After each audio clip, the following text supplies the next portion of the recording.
പാഠം 590. തന്ത്രപരമായ ചില നീക്കങ്ങൾ.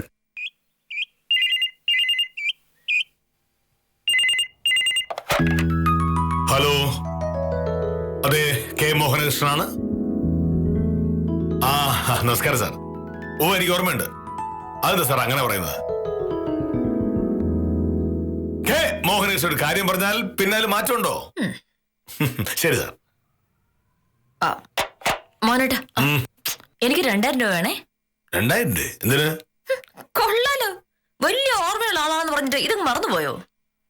ഞായറാഴ്ച ഗായത്രിയുടെ കല്യാണമല്ലേ, എന്തെങ്കിലും പ്രസന്റേഷൻ വാങ്ങണ്ടേ? ഗായത്രിയോ? ഏത് ഗായത്രി? ഓൾറെഡി എന്നെ കളിയാക്കുക. ഗായത്രിയുടെ കല്യാണം അവളുടെ അച്ഛൻ ഇവിടെ വന്നല്ലേ വിളിച്ചത്. സമയം കിട്ടുകയാണെങ്കിൽ വരാന്ന് മോഹനോട് പറയുകയും ചെയ്തു. ഓ, നിന്റെ വീടിനടുത്തുള്ള ഗായത്രി. ആ കല്യാണം എന്നാ പറഞ്ഞേ? വരുന്ന ഞായറാഴ്ച 29-ാം തീയതി. അയ്യോ അയ്യോ, 29 നടക്കില്ല. കല്യാണത്തിന് നീ ഒറ്റയ്ക്ക് പോയാൽ മതി. മോനട്ടാ, മോനട്ടാ അന്ന് പറഞ്ഞല്ലേ എന്റെ കൂടെ വരാന്ന്. ഞാൻ അങ്ങനെ അല്ല പറഞ്ഞത്. എനിക്ക് സമയം കിട്ടുകയാണെങ്കിൽ വരാമെന്ന്. സമയമില്ല, അതാ പറഞ്ഞ. വരാൻ പറ്റില്ല. എന്താണ് സമയമില്ലാത്തത്? മോഹനേട്ടന് ഞായറാഴ്ചയും ആഫീസിൽ പോണോ?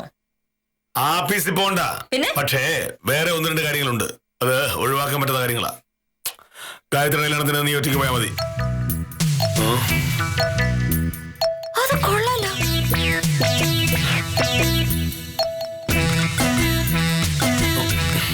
മോനേട്ടാ, ഇത് മര്യാദ കേടാണേ. ഞായറാഴ്ച മോഹനേട്ടൻ ഒരു പരിപാടി ഇല്ലെന്ന് എനിക്കറിയാം. കല്യാണത്തിന് വരാതിരിക്കാൻ ഇനി ഒരു ന്യായം ആലോചിച്ച് മോഹനേട്ടൻ ഉണ്ടാക്കണ്ട. ദേ, മോഹനേട്ടൻ കൊണ്ടേ ഞാൻ പോവുള്ളൂ. നീ എന്താ ഭാമി പറയുന്നത്? എനിക്ക് ഒട്ടും സമയമില്ലാത്തത് കൊണ്ടാണ്. ഈ ഞായറാഴ്ച ഞാൻ വേറൊരു കാര്യം ഏറ്റുപോയി. എന്ത് കാര്യം? മോഹനേട്ടൻ ലോകകപ്പിന്റെ ഫൈനൽ കാണാൻ ഓസ്ട്രേലിയക്ക് പോകുന്നത്. അടുത്ത ഞായറാഴ്ച അതിലും വലിയ കാര്യമൊന്നുമില്ല. അത് നീയല്ലല്ലോ തീരുമാനിക്കുന്നത്. കാര്യമുണ്ട് എന്ന് ഞാൻ പറഞ്ഞത് കാര്യമായിട്ട് തന്നെയാ. എനിക്ക് മനസ്സിലായി. കല്യാണത്തിന് അവക്ക് എന്തെങ്കിലും പ്രസന്റേഷൻ കൊടുക്കാൻ കാശ് മുടക്കുന്നതാണ് പ്രശ്നമെങ്കിൽ കാശ് മുടക്കണ്ട. പ്രസന്റേഷൻ ഇല്ലാതെ നമുക്ക് പോവാം. ഞാൻ കൈ വീശി കല്യാണത്തിൽ ചെല്ലുമ്പോ ഇതെന്താണ് ഭാമ ഇങ്ങനെ വന്നെന്ന് നാട്ടുകാരും ചിന്തിക്കില്ല. മോഹനേട്ടന്റെ സ്വഭാവത്തെ പറ്റി നാട്ടുകാർക്ക് നന്നായിട്ട് അറിയാലോ. ഭാമേ, കല്യാണത്തിന് ഞാൻ വരില്ല എന്ന് പറഞ്ഞതിന് എനിക്ക് എന്റേതായ കാരണങ്ങളുണ്ട്. എനിക്ക് പിശുക്കായത് കൊണ്ടാണ് എന്ന് നീ വരുത്തി തീർക്കാൻ നോക്കണ്ട. കാരണം സമ്മാനം വാങ്ങാൻ 500 രൂപ ഞാൻ തരാം. ആ പൈസക്ക് കിട്ടുന്ന സമ്മാനം പഠിച്ചാൽ പോയാൽ മതി. ഞാൻ ഒറ്റയ്ക്ക് എന്തായാലും പോവില്ല. മോഹനേട്ടൻ എന്റെ കൂടെ വന്നേ പറ്റൂ. എനിക്ക് സമയം പറഞ്ഞില്ലേ? മോഹനേട്ടാ, ഒറ്റയ്ക്ക് കല്യാണത്തിന് പോകാൻ എന്നെ കൊണ്ട് പറ്റില്ല. ആളുകളൊക്കെ ചോദിക്കില്ലേ മോഹനേട്ടൻ എവിടെന്ന്? ഞാൻ കാശിക്ക് പോയി പറഞ്ഞാൽ മതി. മോഹനേട്ടാ, ഇത് മോശമാണേ. ഗായത്രിയുടെ അച്ഛൻ കല്യാണം ക്ഷണിക്കാൻ വന്നപ്പോഴേ വലിയ പ്രതീക്ഷയോടെ ഞാൻ നോക്കിയിരിക്കുക. എന്റെ പഴയ കൂട്ടുകാരും നാട്ടുകാരും എല്ലാം അവിടെ ഉണ്ടാവും.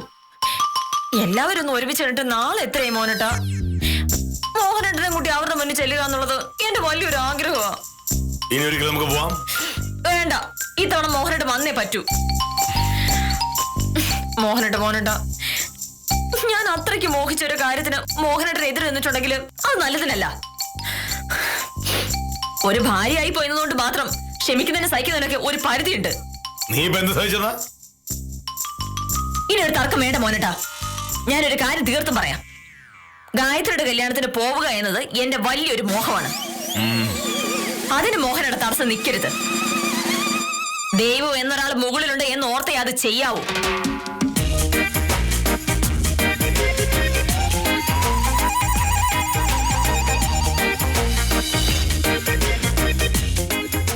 ആളുകളുടെ നാവ് അറാൻ പറ്റുമെന്ന് പറഞ്ഞു കേട്ടിട്ടുണ്ട്. പക്ഷെ ഇങ്ങനെ അറാൻ പറ്റുന്ന ലോകത്ത് ആദ്യമായിട്ടാ. പ്രൊഫസർ, കാര്യം എന്താണെന്ന് വെച്ചാൽ തെളിച്ചു പറ.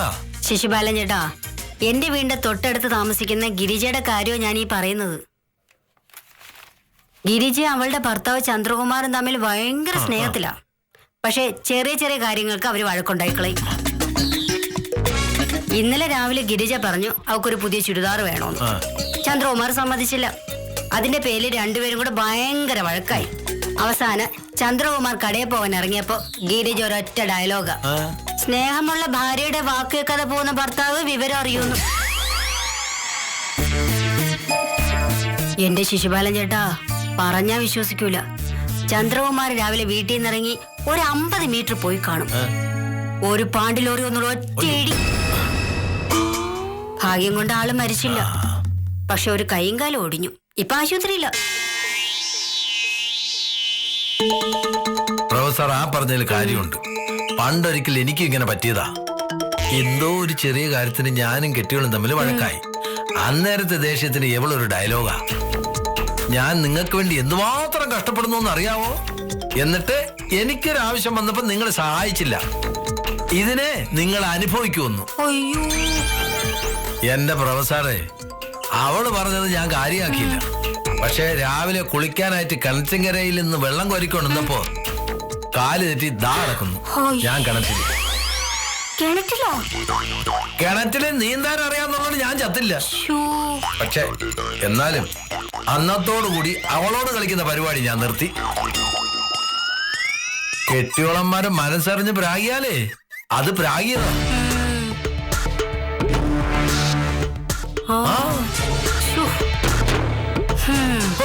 കൊണ്ടുപോണ പ്രാക്കായിരിക്കും.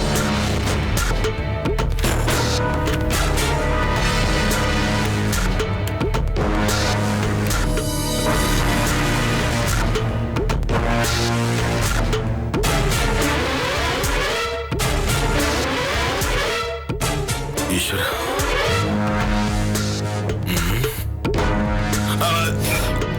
നീ ഇപ്പൊ പറഞ്ഞിട്ട് പോയതിന്റെ അർത്ഥം എന്താ? എന്ത്? അല്ല, ഞാൻ കല്യാണത്തിന് വന്നില്ലെങ്കിൽ എനിക്കെന്തോ ദോഷം ഉണ്ടാവും പറഞ്ഞല്ലോ, അതിന്റെ അർത്ഥം എന്താ? അതിന്റെ അർത്ഥം ഒരുപാട് വിശദീകരിക്കാനൊന്നുമില്ല.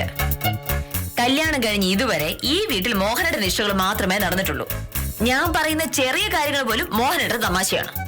അതിന് നടക്കില്ല മോഹനടാ. പ്രസന്റേഷൻ വാങ്ങാൻ 500 രൂപ തരാന്ന് പറഞ്ഞപ്പോഴേ എനിക്ക് കാര്യം മനസ്സിലായി. രണ്ടുപേര് പോകുമ്പോഴുണ്ടാവുന്ന ചെലവ് കുറച്ച് അത്രയും കാശ് ലാഭിക്കണം. അങ്ങനെയൊന്നും അല്ല. അങ്ങനെ തന്നെയാണ് മോഹനട്ടാ. മോഹനട്ടാ, ഇങ്ങനെ പൈസ ലാഭിച്ച് ഒരു ദിവസം ചത്തുപോകുന്നുള്ള കാര്യം മോഹനട്ട അറിയാമോ? അന്ന് ഈ സമ്പാദിച്ച കാശൊക്കെ എന്ത് ചെയ്യും മോഹനട്ടൻ? നിന്നോടൊരു കാര്യം പറഞ്ഞാൽ മനസ്സിലാവാത്ത കഷ്ടം. പാമേ, ഞാനൊരു കാര്യം പറഞ്ഞാൽ അതിൽ കാര്യമുണ്ടാകും എന്ന് നീ മനസ്സിലാക്കാൻ ശ്രമിക്കുക. ഒരു കാര്യമേ ഉള്ളൂ, പിശുക്ക്. വേറെന്തെങ്കിലും പറയാൻ എനിക്ക് സൗകര്യമില്ല. ഇനി ഈ വിഷയം പറഞ്ഞ് എന്റെ പറയാൻ വന്നിട്ടുണ്ടല്ലോ, എനിക്ക് ഇങ്ങനെ പറ്റൂ. ഗായത്രിയുടെ കല്യാണത്തിന്റെ കാര്യം പറഞ്ഞ് എന്റെ പിന്നാലെ വന്നാ നിന്നെ ഉപേക്ഷിച്ച് എങ്ങോട്ടെങ്കിലും പോകും.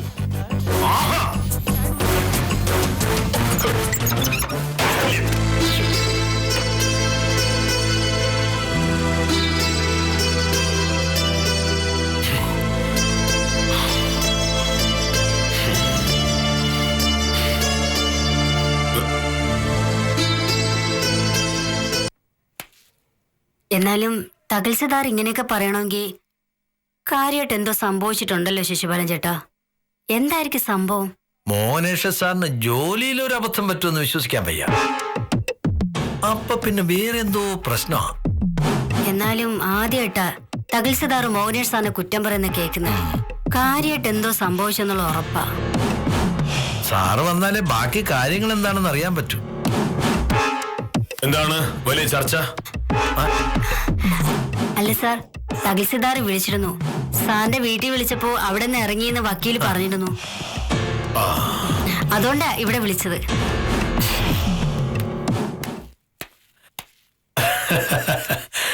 എനിക്ക് കാര്യം മനസ്സിലായി. കനാലിന്റെ സ്ഥലമെടുക്കാനുള്ള പദ്ധതിയുടെ റിപ്പോർട്ട് എന്നോട് ചോദിച്ചിരുന്നു. ഇന്നലെ തന്നെ ഞാനത് കൊടുക്കുകയും ചെയ്തു. അത് തഹസിൽദാർക്ക് ഇഷ്ടപ്പെട്ട് കാണും. അതുകൊണ്ടാണ് ഫോൺ വിളിച്ചത്. തഹസിൽദാർക്ക് അത് ഇഷ്ടപ്പെട്ടോ എന്നൊരു സംശയമുണ്ട് സാർ. എന്താ? തഹസിൽദാർ വിളിച്ച് ഒരുപാട് വഴക്ക് പറഞ്ഞു. ഞാനാ ഫോൺ എടുത്തത്. ഇങ്ങനെ ഉത്തരവാദിത്വം ഇല്ലാതെ പെരുമാറാനാണോ സാറിന് ശമ്പളം തരുന്നു ചോദിച്ചു. പിന്നെയും കുറെ വഴക്ക് പറഞ്ഞു സാർ. ഇങ്ങനെയാണെങ്കിൽ സാറിനെതിരെ തഹസിൽദാർ നടപടിയെടുക്കും. ഈയിടായി സാറിന് ജോലിയിലൊന്നും ഒരു ശ്രദ്ധയില്ല എന്നൊക്കെ പറഞ്ഞു. തഹസിൽദാർ ഒരിക്കലും അങ്ങനെ പറയില്ല. പറഞ്ഞു സാർ.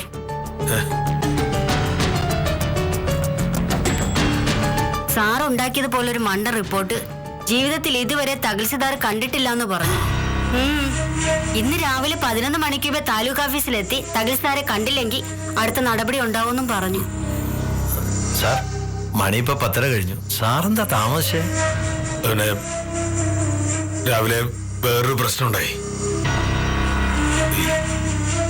തഹസിൽദാർ വലിയ ദേഷ്യത്തിലായിരുന്നോ? ഇങ്ങനെ തഹസിൽദാർ ദേഷ്യപ്പെട്ട് കണ്ടിട്ടേ ഇല്ലോ. എന്തൊരു ദേഷ്യമായിരുന്നു സാറേ. എത്രയും വേഗം താലൂക്ക് ഓഫീസ് ചെല്ലുന്നതാ നല്ലത്. തഹസിൽദാരെ സംസാരം കേട്ടിട്ട് സാറിനെതിരെ എന്തെങ്കിലും നടപടി എടുക്കാനുള്ള സാധ്യതയുണ്ട്. അങ്ങനെയൊക്കെ പറയാൻ മാത്രം എന്ത് തെറ്റാ എനിക്ക് പറ്റിയത്? സാറേ, ഇനി ഒന്നും ആലോചിച്ചിട്ട് കാര്യമില്ല. പെട്ടെന്ന് താലൂക്ക് ഓഫീസിലേക്ക് വിട്ടോ.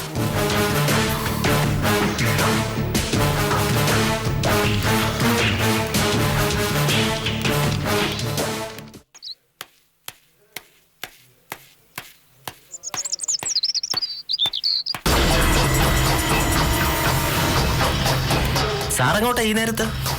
എനിക്ക് താലൂക്ക് ഓഫീസിൽ ഒന്ന് പോണം. രാത്രി അങ്ങോട്ടാ? എന്റെ പൊന്ന് സാറേ, ഒന്നും പറയാതിരിക്കുന്ന നല്ലത്. ഇന്നലെ കുറച്ച് കള്ളു കുടിച്ചു പോയി. അവസാനം ബോധമില്ലാതെ വന്നപ്പോ എന്റെ ഒരു കൂട്ടുകാരൻ തോമസ് കുട്ടിയെ വീട്ടിൽ കൊണ്ടാക്കിയത്. കെട്ടിയോള് വാതിൽ തുറന്നപ്പോ അടിച്ച് ഫിറ്റായ എന്നെ കണ്ടു. എന്നെ ചീത്ത വിളിച്ചിട്ട് കാര്യമില്ലല്ലോ. പാവം തോമസ് കുട്ടിയോട് പറഞ്ഞു, ഈ മനുഷ്യനെ ഇങ്ങനെ ആക്കിയതിന് നിങ്ങൾ അനുഭവിക്കുമെന്ന്. സാറേ, രാവിലെ തോമസ് കുട്ടി ബൈക്കിൽ നിന്ന് വീണ ആശുപത്രിയിലായി. അവനെ ഒന്ന് കാണാൻ പോവാ. കെട്ടിയോളുമാര് പ്രാഗിയതാണ് സാറേ. സൂക്ഷിച്ച് ജീവിക്കുന്നതാ നല്ലത്.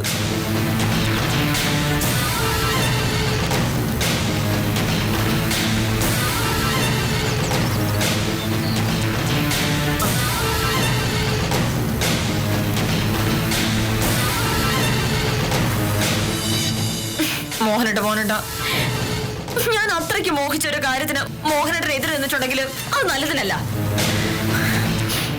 ഒരു ഭാര്യയായി പോയതുകൊണ്ട് മാത്രം ക്ഷമിക്കുന്നതിന് സഹിക്കുന്നതിനൊക്കെ ഒരു പരിധിയുണ്ട്. നീ ഇപ്പൊ എന്ത് സഹിച്ചതാ? ഇനി ഒരു തർക്കം വേണ്ട മോനേട്ടാ. ഞാനൊരു കാര്യം തീർത്തും പറയാം. ഗായത്രിയുടെ കല്യാണത്തിന് പോവുക എന്നത് എന്റെ വലിയൊരു മോഹമാണ്. അതിന് മോഹനേട്ട തടസ്സം നിൽക്കരുത്. ദൈവം എന്നൊരാൾ മുകളിലുണ്ട് എന്ന് ഓർത്തേ അത് ചെയ്യാവൂ.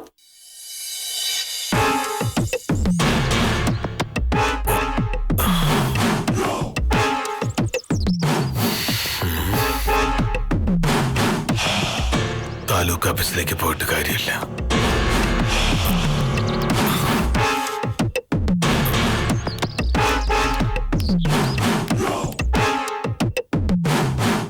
ഇത്രമാത്രം വലിയ പ്രശ്നം ഉണ്ടാവാൻ ആ റിപ്പോർട്ടിൽ എന്തായിരുന്നു ശിശുപാലനയുടെ ഇത്ര വലിയ കുഴപ്പം?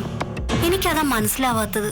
ഏത് റിപ്പോർട്ട് ഉണ്ടാക്കിയാലും ഒരബദ്ധവും പറ്റാത്ത ആളാ മോഹനേഷ് സാറ്. അതുകൊണ്ടാണ് എനിക്കിത് വിശ്വസിക്കാൻ പറ്റാത്തത്. സാറിന്റെ കയ്യിൽ മൊബൈൽ ഉണ്ടായിരുന്നെങ്കിൽ വിളിച്ച് പറയായിരുന്നു. വെറുതെ താലൂക്ക് ഓഫീസിൽ പോയിട്ട് കാര്യമില്ല. സാറ് താലൂക്ക് ഓഫീസിൽ പോയില്ലേ? ഓഫീസിൽ പോയിട്ട് കാര്യമില്ല ശിശുവല്ല. ഇത് എന്റെ തെറ്റുകൊണ്ട് സംഭവിച്ചതല്ല. പിന്നെ ഇന്നലെ സ്വയംപ്രഭ പറഞ്ഞില്ലേ ഒരു ഗിരിജയുടെയും ചന്ദ്രകുമാറിന്റെയും കാര്യം? അത് തന്നെ എന്റെ കാര്യത്തിൽ സംഭവിച്ചത്. ഭാമയും ഞാനും തമ്മിൽ രാവിലെ ഒരു വഴക്കുണ്ടായി. അവള് എന്നെ മനസ്സറിഞ്ഞ് പ്രാഗിക്കണം. ഇനിയിപ്പോ താലൂക്ക് ഓഫീസിൽ പോയി തഹസിൽദാരുടെ കാലം പിടിച്ചിട്ടും കാര്യമില്ല. എത്രയും വേഗം ആ റിപ്പോർട്ട് ഒന്നുകൂടി ഉണ്ടാക്കണം. അതേ നടക്കൂ. സാർ, അപ്പോ സാറ് വിവരം അറിഞ്ഞില്ലേ? എന്ത് വിവരം? പിന്നെ സാറെന്താ തിരിച്ചു വന്നേ? റിപ്പോർട്ട് ഒന്നുകൂടി എഴുതി ഉണ്ടാക്കൊണ്ട് പോവാൻ. അതുകൊണ്ട് കാര്യമൊന്നുമില്ല സാർ. ഇനി സാറിന് റിപ്പോർട്ട് ഉണ്ടാക്കാനും പറ്റില്ല. എന്താ? സാറിന് സ്ഥലം മാറ്റി.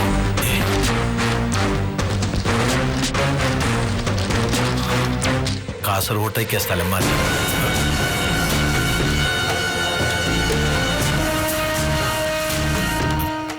സർക്കാർ ഉത്തരവ് ഇന്നിറങ്ങും. ഒരു ചെറിയ തെറ്റിന്റെ പേരില് കാസർഗോട്ടേക്കൊക്കെ സ്ഥലം മാറ്റുക പറഞ്ഞ തഹസിൽദാരും സാറും തമ്മിൽ ഇത്രയും അടുപ്പം ഉണ്ടായിരുന്നിട്ടും തഹസിൽദാർ ഇങ്ങനെ ചെയ്തല്ലോ.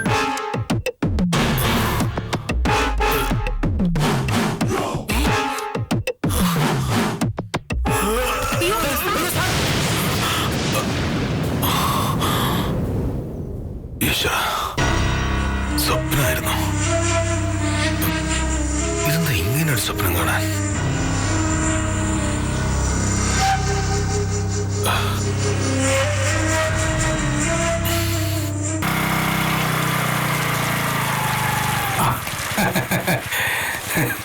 നമസ്കാരം വക്കീലേ. നമസ്കാരം. അല്ല, രാവിലെ ഭയങ്കര തിരക്കിലാണെന്ന് തോന്നുന്നല്ലോ. ഓ, എനിക്കൊരു തിരക്കുമല്ലോ ഉത്തമ. അടുക്കളയിലെ ജോലിയൊക്കെ തീർത്തുകൊണ്ട് ഈ ചെടിയൊക്കെ നനച്ചിടാന്ന് കരുതി.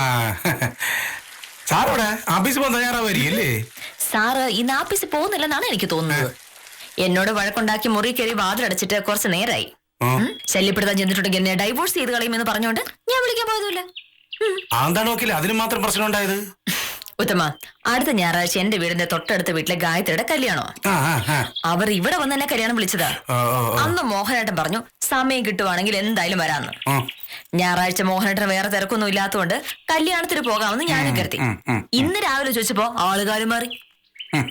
അതൊരു പുതിയ സംഭവമൊന്നും അല്ലല്ലോ. ഇങ്ങനെ കല്യാണത്തിനൊക്കെ പോകുന്ന കാര്യത്തില് സാറ് പണ്ടേ പിന്നോട്ടാണല്ലോ വക്കീലേ. അത് ശരിയാവില്ലല്ലോ ഉത്തമ. മോഹനേട്ടൻ ഒരു ആവശ്യം വന്നിട്ടുണ്ടെങ്കിൽ എല്ലായിടത്തും പോവാ. അവിടെയെല്ലാം ഞാൻ കൂടെ പോവാൻ വേണം. എനിക്കൊരാവശ്യം വരുമ്പോ മോഹനേട്ടൻ അത് മൈൻഡ് ചെയ്യയില്ല. അതങ്ങനെ ശരിയാവില്ലല്ലോ. എന്നിട്ട് കാര്യത്തിലൊരു തീരുമാനമായോ? ഒരു തീരുമാനമായില്ല. പക്ഷേ ഗായത്രിയുടെ കല്യാണത്തിന് മോഹനേട്ടൻ വന്നില്ലെങ്കിൽ ചില തീരുമാനങ്ങളൊക്കെ ഉണ്ടാവും. അതിലൊരു സംശയമില്ല.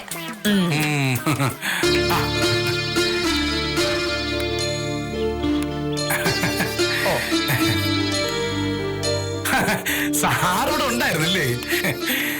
സാർ ആഫീസിൽ പോയി റെഡി ആവുകയാണോന്ന് ഞാൻ വക്കീലിനോട് ചോദിക്കുകയായിരുന്നു. അപ്പൊ വക്കീല് പറഞ്ഞു സാർ എന്തോ തിരക്ക് പിടിച്ച ജോലിയിലാണെന്ന്. ഞാനതൊന്നും പറഞ്ഞില്ല. ഇവിടെ ഉണ്ടായ കാര്യങ്ങളെല്ലാം സത്യസന്ധമായി ഞാൻ പറഞ്ഞു. അപ്പൊ ഉത്തമൻ പറയാണ് അല്ലെങ്കിലും എന്റെ ഒരു കാര്യത്തിന് മോഹനേട്ടൻ വരാറേ ഇല്ലല്ലോ എന്ന്. ഞാൻ അങ്ങനെ പറഞ്ഞൊന്നുമില്ല. പറഞ്ഞു. ഉത്തമ മാത്രമല്ല, ഈ നാട്ടിലുള്ള സകല ആളുകൾ അങ്ങനെ പറയാറുണ്ട്. മോഹനേട്ടൻ കണ്ണി ചോരയില്ലാത്തൊരു ദുഷ്ടനാണെന്ന് എത്രയോ പേരെന്നോട് പറഞ്ഞിരിക്കുന്നു. പക്ഷെ അങ്ങനെ അല്ലല്ലോ വക്കീലെ കാര്യം. അങ്ങനെയാണല്ലോ.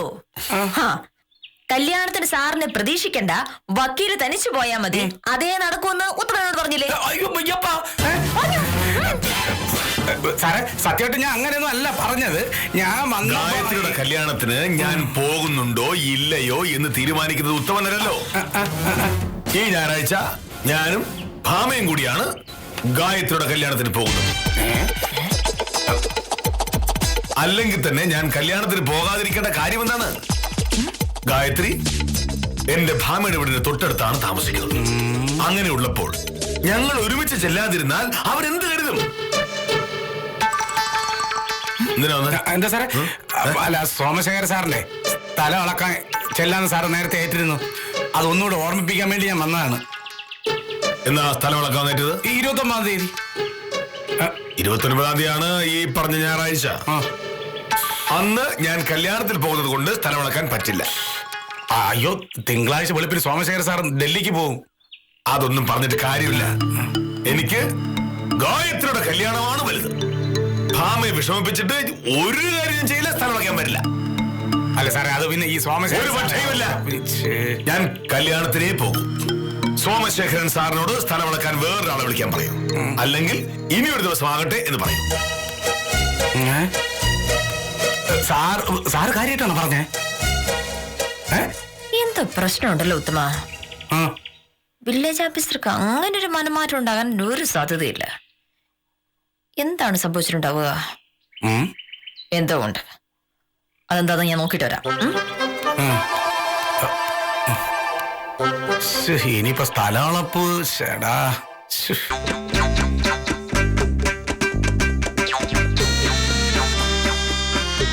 മോഹനയുടെ കാര്യമായിട്ട് പറഞ്ഞാണോ അതോ ഉത്തമനെ കേൾപ്പിക്കാൻ പറഞ്ഞതോ? ഞാൻ കാര്യമായിട്ട് പറഞ്ഞ നമ്മൾ കല്യാണത്തിന് പോകുന്നുണ്ട്. അപ്പോ സോമശേഖര സാറിന്റെ സ്ഥലം വളക്കാൻ പോകുന്നതോ? അങ്ങനെ ഒരു കാര്യം ഉണ്ടായിരുന്നു. ഞാൻ ആദ്യം പറഞ്ഞുകൂടായിരുന്നോ? സോമശേഖര സാറ് ഡൽഹിക്ക് പോയിട്ടുണ്ടെങ്കിൽ പിന്നെ 1 മാസം കഴിഞ്ഞിട്ടല്ലേ വരുള്ളൂ. അതുകൊണ്ടാണ് ഞായറാഴ്ച തിരക്കുണ്ട് എന്ന് ഞാൻ പറഞ്ഞത്. എങ്കിൽ പിന്നെ സാരമില്ല, ഞാൻ ഒറ്റയ്ക്ക് കല്യാണത്തിന് പോയിക്കോളാം. അത് വേണ്ട, ഞാൻ കല്യാണത്തിനില്ലെങ്കിൽ പ്രശ്നമാവും. എന്ത് പ്രശ്നം? എന്തോ കാര്യമുണ്ടല്ലോ സാറേ.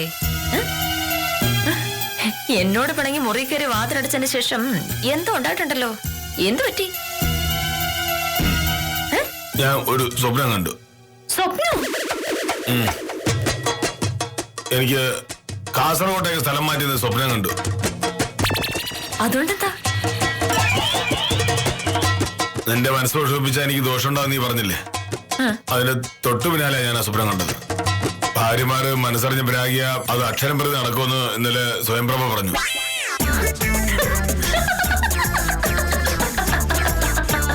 എന്തായിരിക്കുന്നത്? അപ്പൊ അതാണല്ലേ സാറേ കാര്യം. എന്റെ കൂടെ കല്യാണത്തിന് വന്നില്ലെങ്കിൽ ഞാൻ പ്രാഗും.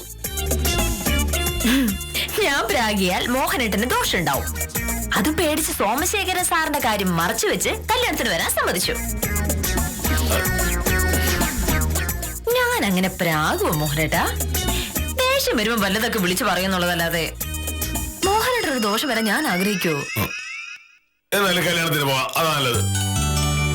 അപ്പൊ സോമശേഖരൻ സാറിന് കാര്യോ? സ്ഥലം ഞാൻ ശനിയാഴ്ച വൈകുന്നേരം വന്ന് കൊടുത്തോളാം. വെറുതെ പ്രശ്നം. അങ്ങനെ ഭാര്യയെ വിലവയ്ക്കാത്ത ഭർത്താക്കന്മാരെ പ്രാഗി തോൽപ്പിക്കാൻ ഭാര്യമാർക്കാവുമായിരുന്നെങ്കിൽ നമ്മുടെ നാട്ടിലെ പരാക്രമികളായ ആണുങ്ങളുടെ വംശം കുറ്റിയേറ്റു പോയേനെ. സത്യഭാമയുടെ പ്രാക്കിനെ പേടിച്ച് ആയുധം വെച്ച് കീഴടങ്ങിയ വില്ലേജ് ഓഫീസർക്ക് അഭിവാദ്യമർപ്പിച്ച് ഇന്നത്തേക്ക് വിടാം. കാര്യം നിസ്സാരം തുടരുന്നു.